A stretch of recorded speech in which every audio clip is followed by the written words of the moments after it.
மாமா என்னை மன்னிச்சிருங்க, அத்தை என்னை மன்னிச்சிருங்க, மாமா சரவண மாமா என்னை மன்னிச்சிருங்க அப்படின்னு ஒவ்வொருத்தவங்க கால்லையும் நம்ம தங்கரா மயில் விழுந்து அழுகிற காட்சியை தாங்க இப்போ பார்க்க போகிறோம்.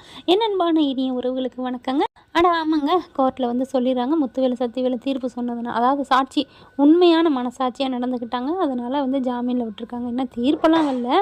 ஆனால் அதையே ரொம்ப சந்தோஷமாக அண்ணன் தங்கச்சி இது தாங்க மலையேறு வேணாலும் மச்சான் தேவைன்னு சொல்லுவாங்க இல்லையா, மாமன் அப்படிங்கிற மாதிரி தான்.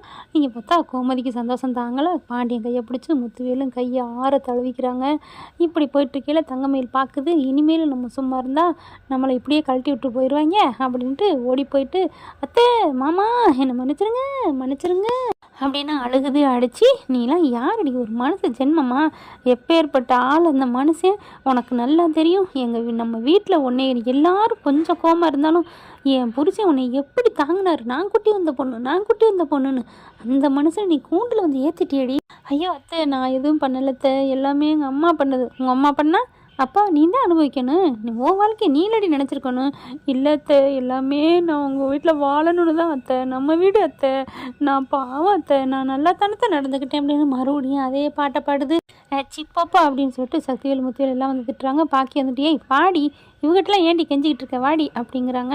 பார்த்துக்கலாண்டி இப்போ என்ன இவங்க என்ன விடுதலையை வந்துட்டாக, இந்த அம்மா இருக்கல நீ ஏண்டி பயப்படுற வாடி அப்படின்ட்டு போகுது. ஆட்டோவில் காசை கட் பண்ணி கொடுக்குறது கூட காசு இல்லை அந்தளவுக்கு இருக்குது, ஆனால் வாய்க்கு மட்டும் வங்காளம்.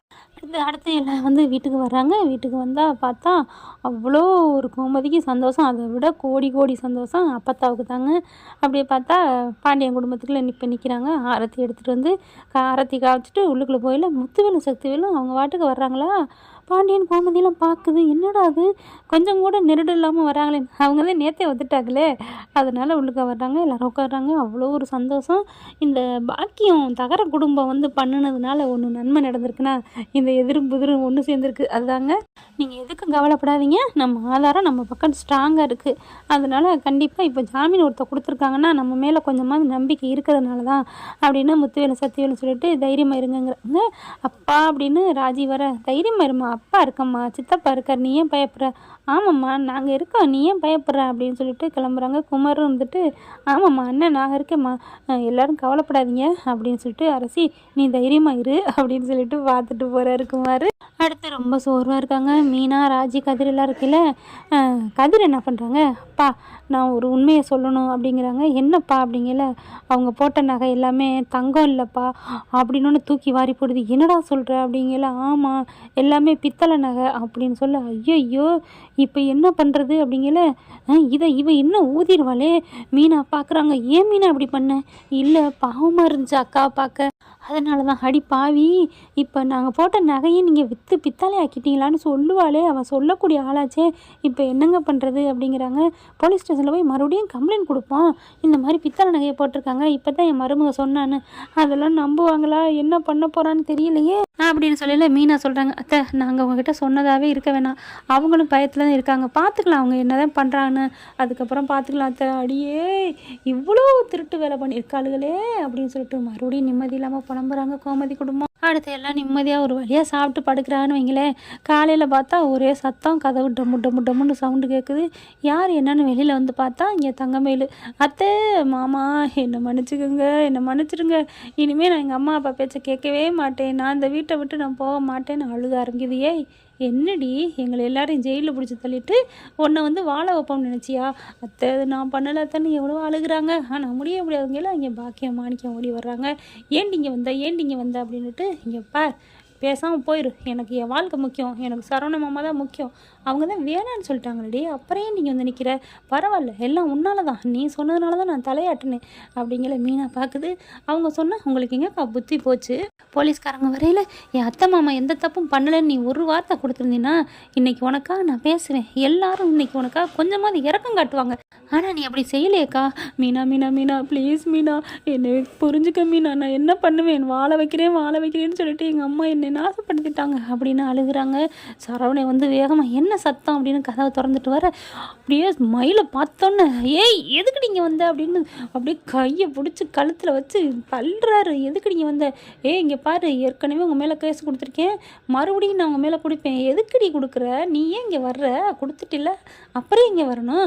இப்போ நாங்கள் கொடுக்குறோம் கம்ப்ளைண்ட் அப்படின்னு சொல்லிட்டு ஓவராக கத்துறாங்க. அப்போ பார்த்தீங்கன்னா இந்த பிள்ளை தகரமையில் என்ன பண்ணுது, நீங்கள் என்ன ஏற்றுக்குவீங்களா? ஏற்றுக்க மாட்டீங்களா? ஏற்றுக்க முடியாதுடி, இனிமேல் கனவுலோட அது நடக்காது. ஓ, என் பிள்ளைய தள்ளி வச்சுட்டு இன்னொரு கல்யாணம் பண்ணி வைக்க பார்க்குறீங்களா அப்படிங்கல. என்னடி என்ன நினச்சிட்ருக்க? என் பிள்ளைக்கு 1000 கூட பண்ணுவேன், அதனால் உனக்கு என்னடி அப்படின்னு கேட்குறாங்க. என் பிள்ளைய விட்டுட்டு இன்னொருத்தி எப்படிங்க வருவா அப்படிங்கல. மாமா என்னை நீங்கள் ஏற்றுக்க மாட்டீங்களா? ஏற்றுக்க முடியாதுடி அப்படின்னு சரவணன் சொல்ல, அப்போ நான் என் முடிவை சொல்கிறேன். உன் முடிவு என்ன ஆனாலும் பரவாயில்ல, நீ இந்த உலகத்தை விட்டே போனாலும் பரவாயில்ல, எனக்கு ஒன்றும் கவலை இல்லை அப்படிங்கல. டக்குன்னு கையில் ஒரு பாட்டில் தவறான மருந்து இருக்கா, அதை எடுத்து குடிச்சிடறாங்க. ஐயோ தகரமயிலு வேணாம் வேணாம் அப்படின்னு பாக்கியம் துள்ளுது. அவங்க அப்பனை ஆத்தாலும் ஆனால் குடிச்சிருது, மயங்கிடுது, வாந்திலேருந்து வாயிலேருந்து நுரையா வருது. என் பாவிகளா, என் பிள்ளைய இப்படி கொண்டுட்டீலடா இப்படின்னு கத்துறாங்க வைக்கிறாங்க. அப்போ பார்த்தா எல்லாரும் இங்கே தெருவில் வர்றாங்க. கரெக்டாக பார்த்தீங்கன்னா போலீஸும் வந்துடுதுங்க. போலீஸுக்கு யார் தகவல் சொல்லுதுன்னா சக்திவேல் குடும்பம் தாங்க பண்ணிடுறாங்க. இந்த மாதிரி மறுபடியும் என் தங்கச்சி குடும்பத்தை தகராறு பண்ணுறாங்க, நிம்மதியாக இருக்க விட மாட்டேங்கிறாங்க. அப்படிங்கவும் போலீஸ் வந்துடுது. ஏம்மா எதுக்குமா இங்கே வந்தீங்க?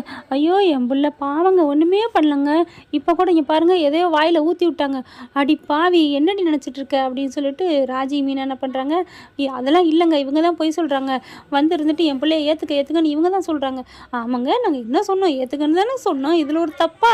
அதுக்காண்டி என் பிள்ளைய எப்படியா தவறான முடிவு எடுக்க வைப்பாங்க ஆய்வுங்கிறாங்க. இப்போ கூட அடித்தாங்க வச்சாங்கன்னு சொல்ல, அப்போல்லாம் இல்லை மேடம், நாங்கள் சூதானமாக நாங்கள் நிதானமாக, இவன் எப்படி அன்னைக்கு வீடியோ எடுத்தாலோ இன்றைக்கி நாங்கள் வீடியோ எடுத்துகிட்டு வீடியோ காமிக்கிறாங்க. அப்போ தான் போலீஸ் பார்க்குறாங்க, என்னம்மா நினச்சிட்ருக்கீங்க, முழுக்க முழுக்க உங்கள் மேலே தான் தப்புங்கிறது நல்லா தெரியுது அப்படிங்கிறாங்க. முதல்ல ஆஸ்பத்திரி கூட்டி போங்க அப்படிங்கிறாங்க. அப்புறம் தகரமையில் தூக்கிக்கிட்டு ஆட்டோவில் தூக்கி போட்டு போகிறாங்க ஆஸ்பத்திரிக்கு. ஆஸ்பத்திரியில் ட்ரீட்மெண்ட் நடந்துகிட்ருக்கு. நல்ல ஹெவியான மருந்து போல் இருக்குது. பார்த்தா உயிருக்கு போராடிட்டு இருக்காங்க. ஏதோ போலீஸோடு வந்ததுனால ட்ரீட்மெண்ட் பண்ணிகிட்டு இருக்காங்க. அதுவும் தனியாக இருக்க கூட்டிகிட்டு போயிட்டாங்க.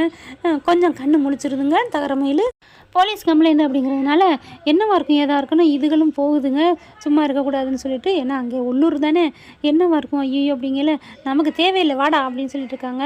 அப்போ இங்கே பார்த்தீங்கன்னா பில்லு வந்துடுதுங்க. எல்லாத்தையும் பார்த்து இருந்தாங்க கொண்டாந்து கொடுக்குறாங்க. பில்லை கட்டிட்டு உங்கள் பிள்ளைய கூப்பிட்டு போங்க அப்படிங்கிறாங்க டாக்டர். பில்லா எங்ககிட்ட எங்கே போகிறது, நாங்கள் எங்கே போவோம்? ஏம்மா உன் பிள்ளைக்கு நாங்கள் ட்ரீட்மெண்ட் பார்த்துருக்கோம்மா, அது போலீஸ் தானே கொண்டு வந்து கொடுத்துச்சு, போலீஸ் கொடுக்கும். போலீஸுக்கு செம்ம காண்டாகுது. என்னம்மா நினச்சிட்டு இருக்க, உன் பிள்ளைய கூட்டிகிட்டு வந்து தப்புங்கிறியா அப்படிங்கிறாங்க. நீ தானே காசு கொடுக்கணும் அப்படின்னு சொல்லிட்டு அவங்க கிளம்பிடுறாங்க. ஐயோ என் பிள்ளைக்கு நான் எங்கே போவேன் அப்படின்னு ஒவ்வொருத்தட்ட கெஞ்சுறாங்க. எல்லாரும் கொடுக்க மாட்டேங்கிறாங்க. அதுக்கப்புறம் அங்கே சக்திவேல் நிற்கிறாரா. சக்திவேல் போய், ஐயா நீங்கள் தானே போலீஸில் கொடுக்க சொன்னீங்க. சொன்னேன், அதுக்காண்டி என்ன பண்ண சொல்கிறேன், என் தங்கச்சி மேலே என் அண்ணன் பிள்ளை மேலே உனக்கு கொடுக்க சொன்னேன்னா, அந்த பாண்டியன் மேலே தானே கொடுக்க சொன்னேன். இல்லை அது என் பிள்ளைக்கு டிஸ்சார்ஜ் பண்ணணுங்க, காசு இல்லைங்க, காசு கொடுங்க அப்படின்னு கெஞ்சுறாங்க. யாருமே இவங்களுக்கு காசு கொடுக்க மாட்டாங்கள்ல. 10 பைசாவுக்கு பிரயோஜனம் இல்லாத ஒரு பழக்க வழக்கம் வாங்கி. அப்புறம் யாரும் தெரியல. அங்கே பார்த்தீங்கன்னா சரவணே எல்லோரும் வந்துடுறாங்களா, அவங்ககிட்டையும் போய் கெஞ்சுறாங்க, எங்களுக்கு கொஞ்சம் காசு கொடுங்களேன் அப்படின்னு சொல்லிட்டு, என் பிள்ளைய டிஸ்சார்ஜ் பண்ணணுமே அப்படிங்கிறாங்க. 20,000 நான் எங்கே போகிறது, 20,000 பணம் இல்லையே அப்படின்னு அழுகுறாங்க. எவ்வளோ ஆண்டை உனக்கு ஆப்பு வச்சானடி அப்படிங்கிறது கோமதி. அடுத்து பார்த்தா சரவணன் என்ன பண்ணுறாரு, இங்கே பார் 20,000 தானே, 20,000 இல்லை உனக்கு 1,00,000 கூட நான் தர்றேன். மாப்பிள்ளை இந்த வார்த்தை துண்டிக்கப்படணும். இந்த வார்த்தைக்கு இல்லைன்னு சொல்லி நீ உத்தரவாதம் உன் மகள்கிட்ட கையெழுத்து வாங்கி கொடு, நான் 1,00,000 தர்றேன். அதெல்லாம் முடியாது, என் மகன் உன்னிட்ட தான் வாழணுங்குது, அப்போ நான் ஒன்றும் பண்ண முடியாது, இதுக்கு நாங்கள் பொறுப்பு இல்லைன்னு போலீஸுக்கே தெரியும். அம்மா வாங்கம்மா நம்ம போவோம், அவளுக்கெல்லாம் உயிருக்கு ஒன்றும் ஆபத்தில் இல்லை, அப்புறம் ஏன் பயம் அப்படின்னு எல்லாரும் கிளம்புறாங்க. பின்னாடி ஓடி வருது. ஏன்னா பணத்தை கொடுத்துட்டு டிஸ்சார்ஜ் பண்ணுங்கன்னு டாக்டர் ரொம்ப பயங்கரமாக திட்டுறாங்க. அங்கே வாட்ச்மேன்லேருந்து காசை கொடுங்கம்மா அப்படின்னு கெஞ்சுறதுனால, அதாவது மிரட்டுறதுனால, வேறு வழி இல்லை. சரவணன் தம்பி நான் வேணால் கையெழுத்து வாங்கி தந்துடுறேன், காசை கொடு தம்பி, கொடுங்க தம்பி அப்படிங்கல. சரின்னு இப்போதைக்கு நாங்கள் கொடுக்குறோம் 20,000, அப்புறமா மீதி தர்றோம். அதெல்லாம் இல்லை, நீங்கள் தராமல் போயிட்டீங்கன்னா அடி பாவி அப்படின்ட்டு இந்தா அப்படின்னு 1,00,000 கொடுக்குறாங்க. 1,00,000 தானா, இன்னொரு லட்சம் அப்படிங்கல. இன்னொரு லட்சமா அடிச்சே நோய்வேன் அப்படிங்கிற மாதிரி பார்க்குறாரு சக்திவேலு. உன் மகன்கிட்ட கையெழுத்து வாங்கிட்டு வா, அப்போத்தே இந்த பணம் அப்படிங்கிறாங்க. அதுக்கப்புறம் போகுது பாக்கியம், தகரமயில் கையெழுத்து போடுமா. ஏம்மா அம்மா சொல்லல போடுடா. எதுக்குமா இது என்னமோ மாதிரி இருக்குது, டிஸ்சார்ஜ் ஆகிறோம்லடா அதுக்குடா. அதுக்கு இது என்னம்மா. ஐயோ போடுறி அப்படின்னு கையெழுத்தை வாங்கிட்டு வந்து கொடுத்துருது டைவர்ஸ் பத்திரத்தில். அதுக்கப்புறம் பார்த்துக்குவோம் கோர்ட்டில் போயிட்டு என் பிள்ளைய ஏமாற்றி வாங்கினான்னு சொல்லிக்கலாம் அப்படின்னு பாக்கியம் மனசில் நினச்சிட்டு அந்த 1,00,000 ரூபா லாபம் அப்படின்னு வாங்கிக்கிட்டு போய் பில்லை கட்டுது. இவங்க எல்லோரும் தொல்லை முடிஞ்சிச்சு அப்படின்ட்டு வராங்க. என்ன ஃப்ரெண்ட் இப்படி தான் போகலாம், பார்க்கலாம் என்ன நடக்க போகுதுன்னு. தேங்க்யூ. இந்த வீடியோ உங்களுக்கு பிடிச்சிருந்தா தயவு செய்து லைக் பண்ணுங்க. இன்னும் அப்டேட்ஸ்க்காக சேனலை சப்ஸ்கிரைப் பண்ண மறக்காதீங்க. நம்ம கிட்ட இருக்க எல்லா சேனல்ஸோட லேட்டஸ்ட் வீடியோ அப்டேட்ஸ்க்காக மேல ரைட் சைடுல காட்டுற லிங்கை கிளிக் பண்ணி வாட்ஸ்அப் குரூப்ல ஜாயின் பண்ணுங்க. உங்களிடம் விடைபெறுவது நான் உங்கள் மெஹர்.